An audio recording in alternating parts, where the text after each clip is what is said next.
Welcome मेरे बच्चों, engineers gateway के यूट्यूब प्लेटफॉर्म पर मैं ललित आठी आपका स्वागत करता हूं। जैसा कि आप लोगों को पता है कि आपका रिजल्ट फर्स्ट सेमेस्टर का एकेटीयू ने पब्लिश कर दिया है। कुछ बच्चों को सफलता मिली है, कुछ बच्चों को निराशा देखने को मिली है, लेकिन निराशा उन्हीं बच्चों को देखने को मिली होगी जिन्होंने दिल से अच्छे से मेहनत नहीं की होगी। ये फैक्ट है, चाहे आप 12th के रिजल्ट को देख लीजिए अपने, चाहे आप बीटेक फर्स्ट सेमेस्टर के रिजल्ट को देख लीजिए। अब चूंकि आपका फर्स्ट सेमेस्टर का रिजल्ट पब्लिश हो चुका है, सेकंड सेमेस्टर के एग्जाम की तैयारी में एकेटीयू लग गया है। उसी के संबंध में 1 जुलाई को उसने 2 नोटिस जारी किए। पहला नोटिस आप यहां पर देख रहे हैं, 1 जुलाई 2024 को पब्लिश किया गया है। इसमें साफ साफ क्या लिखा गया है कि शैक्षिक सत्र 2023-24 के सम सेमेस्टर के द्वितीय चरण की परीक्षा के फॉर्म भरे जाने तथा परीक्षा शुल्क जमा किए जाने के संबंध में ये यहां पर इन्होंने नोटिस जारी किया है। मतलब सेकंड सेमेस्टर की आपकी जो परीक्षाएं होंगी उनके लिए परीक्षा फॉर्म भरे जाने की तिथि यहां पर दे दी गई है। उसका परीक्षा शुल्क जो भी आपका कॉलेज लेवल पर सबमिट होता है वो यहां पर जमा करने से संबंधित यहां पर ये नोटिस पब्लिश किया गया है। और अधिक जानकारी के लिए अगर हम इस नोटिस को आगे पढ़ते हैं तो आगे अगर हम चले विस्तार से इस नोटिस के बारे में कि कब से कब तक ये सारी चीजें आपको फिल करनी है, तो उसमें दिया हुआ है उपरोक्त विषय के संदर्भ में अवगत कराना है कि शैक्षिक सत्र 2023-24 के सम सेमेस्टर स्नातक एवं परास्नातक के द्वितीय चरण की रेगुलर तथा कैरी ओवर की परीक्षाएं जो कि माह अगस्त 2024 के प्रथम सप्ताह से आयोजित कराया जाना प्रस्तावित हुआ है। मतलब जो आपकी सेकंड सेमेस्टर की परीक्षाएं होंगी वो अगस्त के प्रथम सप्ताह से कराई जाएंगी, जिसका परीक्षा कार्यक्रम अति शीघ्र विश्वविद्यालय की वेबसाइट पर अपलोड कर दिया जाएगा। इसका जो भी परीक्षा कार्यक्रम है यानी कि आपकी जो डेट शीट है वो जल्द से जल्द जो एकेटीयू की वेबसाइट है उस पर अपलोड कर दी जाएगी। उक्त परीक्षाओं में प्रतिभाग करने वाले छात्र छात्राओं हेतु दिनांक 1 जुलाई 2024 से 15 जुलाई 2024, ये डेट आपको ध्यान में रखना है कि 1 जुलाई 2024 से 15 जुलाई 2024 तक ऑनलाइन के माध्यम से परीक्षा फॉर्म भरे जाने तथा परीक्षा शुल्क जमा किए जाने हेतु ईआरपी पोर्टल खोल दिया गया है। मतलब जो आपके सेकंड सेमेस्टर के एग्जाम होने हैं उनके लिए जो एग्जाम फॉर्म भरा जाएगा उसको आप 1 जुलाई 2024 से 15 जुलाई 2024 तक भर सकते हैं। उसका जो भी परीक्षा शुल्क है वो आप ईआरपी के पोर्टल पर जाकर वहां पर जमा कर सकते हैं।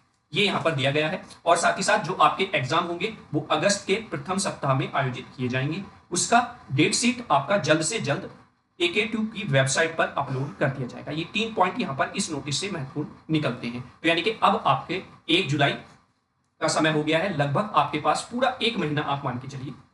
अगर आपको फर्स्ट सेमेस्टर में निराशा देखने को मिली है तो अब आप 1 महीने में अपना सेकंड सेमेस्टर बेहतर करिए। जो आपने प्रॉब्लम्स वहां पर फेस की थी उन सभी प्रॉब्लम्स को यहां पर सॉल्व आउट कीजिए और वो तभी होंगी जब आप तैयारी को पूरा मन लगाकर करेंगे। ठीक है, तो ये आपका पहला नोटिस था। अब दूसरे नोटिस की हम बात कर लेते हैं।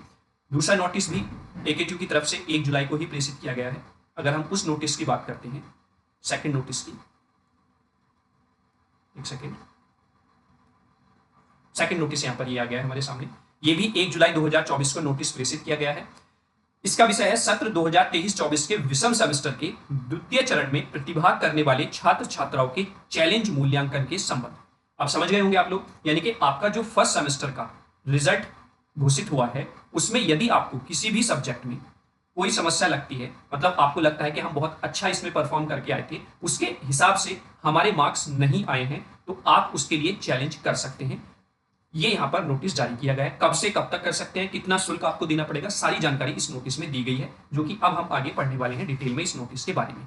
कुछ बच्चों को अपनी कॉपी चैलेंज भी करनी है किसी सब्जेक्ट्स को लेकर। बच्चों के मेरे पास मैसेज भी आ रहे हैं बहुत ज्यादा, तो उन बच्चों के लिए मुख्यतः नोटिस है। अगर आप चाहते हैं कि किसी सब्जेक्ट में आपको लगता है कि हमारे मार्क्स बढ़ेंगे, हम जितना करके आए थे उससे बेहतर हमारे मार्क्स आने चाहिए थे, उतने मार्क्स नहीं आए हैं, तो वो यहाँ पर चैलेंज कर सकते हैं। अब चैलेंज करने के कुछ रूल्स हैं यहाँ पर, उनको हमें यहाँ पर देखना है। जैसे कि विश्वविद्यालय से संबद्ध संस्थानों के अध्ययनरत छात्र छात्राओं को सूचित करना है कि विषम सेमेस्टर 2023-24 की परीक्षा जो कि दिनांक 9/1/2024 से 9/2/2024 के मध्य आयोजित की गई थी, मतलब जनवरी से फरवरी तक जो परीक्षाएं हुई थी विषम सेमेस्टर यानी कि फर्स्ट सेमेस्टर या फिर जो बच्चे थर्ड सेमेस्टर में हैं उनकी, तथा उक्त परीक्षा में प्रतिभाग करने वाले छात्र छात्राओं के परीक्षा परिणाम जारी किए जा चुके थे। उक्त परीक्षाओं से संबंधित ऐसे छात्र जो अपनी उत्तर पुस्तिकाओं का चैलेंज मूल्यांकन कराए जाने के इच्छुक हैं कि उत्तर पुस्तिकाएं छात्र के ईआरपी लॉगिन पे उपलब्ध करा दी गई है। यानी कि जो भी छात्र चैलेंज मूल्यांकन कराने के इच्छुक हैं उनकी उत्तर पुस्तिका ईआरपी लॉगिन पर उपलब्ध करा दी जाएगी। अतः इच्छुक छात्र छात्राएं अपनी उत्तर पुस्तिका को देखते जांच करते हुए नियमानुसार दिनांक 1 जुलाई 2024 से 15 जुलाई 2024 तक निर्धारित शुल्क रुपए 2500 यानी कि 2500 रुपए मात्र प्रति विषय की दर से ऑनलाइन आवेदन कर सकते हैं। यानी कि अगर आपको एक सब्जेक्ट का चैलेंज करना है तो आपको 2500 रुपए पे करने हैं। यदि आपको 2 सब्जेक्ट का चैलेंज करना है तो आपको 5000 रुपए पे करने होंगे। ठीक है, आगे मैं बताऊंगा कि 2 ही सब्जेक्ट का क्यों है। आगे ऑनलाइन चैलेंज मूल्यांकन कराने जाने के संबंधित विश्वविद्यालय द्वारा निर्गत पत्र संख्या AKTU, ये यहाँ पर जानकारी दी हुई है 6 जून 2024 के अनुसार। ये सारी डिटेल आपकी पुरानी है, जिसके संबंध में ये सारी बैठक होकर ये निर्णय लिया गया था कि किस तरीके से स्टूडेंट अपनी कॉपी को रीचेक करा सकता है। तो मुख्य बात यहाँ से निकलती है कि पहले तो जो भी इच्छुक है वो 1 जुलाई से 15 जुलाई तक आवेदन कर सकते हैं चैलेंज मूल्यांकन के लिए। प्रति विषय उसको 2500 रुपए देने होंगे। जैसे एक विषय के लिए 2500, फिर 2 विषय अगर वो कराना चाहता है तो वो हो जाएंगे 5000, 2500 मिलके। ठीक है, फॉर एग्जांपल मैंने यहाँ पर बताया। अब यहाँ पर क्या निर्णय निम्नवत ये चीजें होंगी, तो 2 विषय विशेषज्ञों या परीक्षकों द्वारा प्रदत्त प्राप्तांकों का औसत निकाला जाएगा। मतलब आपकी कॉपी जब रीचेक होगी तो उसमें 2 जो परीक्षक होंगे या जो 2 एग्जामिनर हैं वो आपकी कॉपी को चेक करेंगे, मूल्यांकन करेंगे, फिर उनका औसत निकाला जाएगा। यह औसत अंतिम रूप से स्वीकृत होगा। यही औसत आपका अंतिम रूप से स्वीकृत किया जाएगा और अंक पत्र में दे होगा, और जो भी आपका मार्कशीट है उसमें यही फाइनल नंबर आएंगे, चाहे वह मूल्यांकन प्राप्तांकों से कम हो या अधिक हो। मतलब अगर सपोज आपने जिस सब्जेक्ट का चैलेंज किया है उसमें आपके 20 नंबर है, आपकी बैक है उसमें, अगर वो रीचेकिंग में 19 नंबर आते हैं या सपोज 17 नंबर आते हैं तो फाइनल रिजल्ट में आपके यही अंक प्रेषित होकर आएंगे। ऐसा नहीं है कि 20 मार्क्स ही आएंगे। ठीक है, और ये बढ़ भी सकते हैं, यानी कि 20 प्लस भी हो सकते हैं। तो ऐसा नहीं है कि वो कम हो सकते हैं। ये आपको तब पता चलेगा जब आपकी कॉपी आप अपनी देखेंगे। ठीक है, कि किस तरीके से उसमें मूल्यांकन हुआ है। जब दोनों नए शिक्षक आपकी परीक्षा की कॉपी जो है उसको चेक करेंगे तो वहां पर वो कॉपी उनके पास ब्लैंक जाएगी, यानी कि उनके पास चेक हुई कॉपी नहीं जाएगी, वो फिर से नई तरीके से उस कॉपी को चेक करेंगे। ठीक है, यदि औसत और मूल प्राप्तांकों में 20% से अधिक का अंतर होता है तब परीक्षार्थी द्वारा जमा किए गए शुल्क 2500 रुपए में से 1000 रुपए धनराशि की कटौती करते हुए शेष राशि जो 1500 रुपए है वो परीक्षार्थी को वापस कर दी जाएगी। यानी कि आपने जिस सब्जेक्ट का मूल्यांकन चैलेंज किया था उसमें यदि पहले जो नंबर थे उनमें और जो अब नंबर आए हैं उनमें 20% का अधिक से अंतर आता है तो आपके 2500 रुपए जो जमा हुए थे उसमें से 1000 रुपए कट करके 1500 रुपए आपको वापस कर दिए जाएंगे। ठीक है, शुल्क वापसी हेतु छात्रों द्वारा बैंक विवरण यानी कि अकाउंट नंबर, उसका IFSC कोड और बैंक नेम को भरते समय जांच कर लिया जाए कि उनके द्वारा उपलब्ध कराए गए बैंक विवरण सही भरे हुए हैं। यानी कि जो भी आपका अमाउंट वापस आना है 1500 रुपए, वो आपके ही अकाउंट में आएगा। तो जब आप बैंक की डिटेल फिल करें तो आप सुनिश्चित कर लें कि आपने जो भी डिटेल भरी है वो सही है।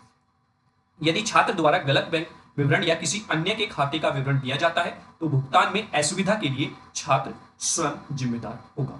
तो ये सेकंड नोटिस था जो AKTU ने रिलीज किया है 1 जुलाई 2024 को ही। तो 2 नोटिस आपको यहां पर मैंने बताई। पहला नोटिस आपके एग्जाम फॉर्म से संबंधित था, यानी कि आपके सेकंड सेमेस्टर के एग्जाम फॉर्म फिल करने की डेट 1 जुलाई से 15 जुलाई 2024 दी गई है। दूसरा था कि आपका जो फर्स्ट सेमेस्टर का रिजल्ट आया है, यदि आपको लगता है कि आप किसी भी सब्जेक्ट की कॉपी को चैलेंज मूल्यांकन करना चाहते हैं तो आप उसके लिए अप्लाई कर सकते हैं 1 जुलाई से 15 जुलाई तक। सबसे पहले जैसे ही आप अप्लाई करेंगे 2500 रुपए आप पे करेंगे, या पहले आप अप्लाई करेंगे तो आपकी जो कॉपी होगी वो आपके लॉगिन पर आ जाएगी। आप उसको चेक करेंगे, चेक करने के बाद आपको अगर लगता है कि हमारे मार्क्स बढ़ सकते हैं तो आप उसको चैलेंज करेंगे। उसके लिए आपको प्रति सब्जेक्ट 2500 रुपए पे करना होगा। और यदि जब आपकी कॉपी रीचेक होती है, 2 एग्जामिनर्स के द्वारा चेक की जाती है तो उनका औसत निकाला जाएगा। सपोज एक एग्जामिनर ने 30 मार्क्स दिए, दूसरे एग्जामिनर ने 26 मार्क्स दिए, तो दोनों का औसत कैसे निकालेंगे? दोनों को ऐड करके डिवाइड कर देंगे 2 से, तो यानी कि ये आ जाएगा 28।